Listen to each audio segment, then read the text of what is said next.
When he acts, and he will, the once great institutions of American learning will stand as hollow relics of a bygone era. Their libraries will be stripped of so-called subversive materials, and their lecture halls will be repurposed for government oversight. Across the nation, enforcers from what we've coined the Department of National Integrity will patrol university towns, ensuring that forbidden ideas find no home. The purge will happen swiftly. Supreme Leader Donald J. Trump has already declared that academia has become a corrupt breeding ground for national weakness, and he is likely to order universities to close or submit to state oversight. Professors, researchers, and scholars will be labeled intellectual dissidents and rounded up in the night, loaded onto buses, and shipped to national work camps, a network of rural labor colonies run by the for-profit prison system, designed to strip them of their so-called elitism.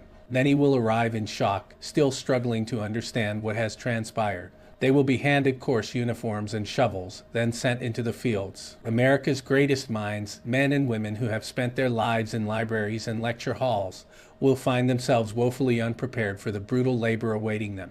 Former mathematicians, literary theorists, and historians will stumble as they attempt to wield heavy tools. Hands accustomed to chalk and pens will blister and bleed from unrelenting toil, and backs that once hunched over cherished manuscripts will collapse under the weight of sacks of grain. Some will not survive. There will be only one form of education available, re-education, aligned with the whims of Trump.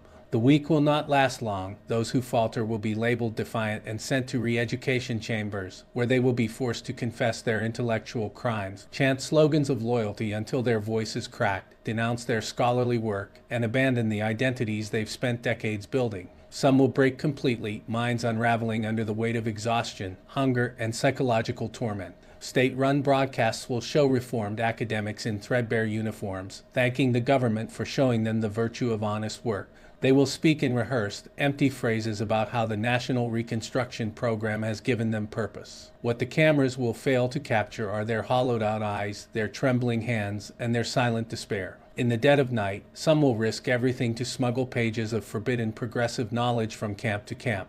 Others will recite old texts from memory as understanding and expertise are buried generations deep into a stunted Christian nationalist doctrine devoid of freedom. The Republican Party will claim victory, asserting they have broken the academic class, reforging them into obedient citizens. I believe that only when Trump comes for the education systems will true resistance rise. Timothy Snyder, in his book on tyranny, warns, the European history of the 20th century shows us that societies can break. Democracies can fall, ethics can collapse, and ordinary men can find themselves standing over death pits with guns in their hands. Beyond Mao's China, history provides chilling examples where regimes have targeted academics, intellectuals, and professionals, forcing them into labor camps or outright eliminating them to suppress dissent. These regimes found intellectual thought a threat to their power and moved swiftly to silence it. Trump's anti-education rhetoric seems to follow a familiar pattern, one that history has already written in blood and silence. Sinclair Lewis' 1935 novel It Can't Happen Here serves as a cautionary tale about America falling to fascism. When fascism comes to America, it will be wrapped in the flag and carrying a cross. This ominous vision is gradually becoming our reality unless we take a stand while we still can. Thanks for reading Carl's Mind Chime. Making Mind Chimes take hard work, so please subscribe and share. Let's support Carl's Obession.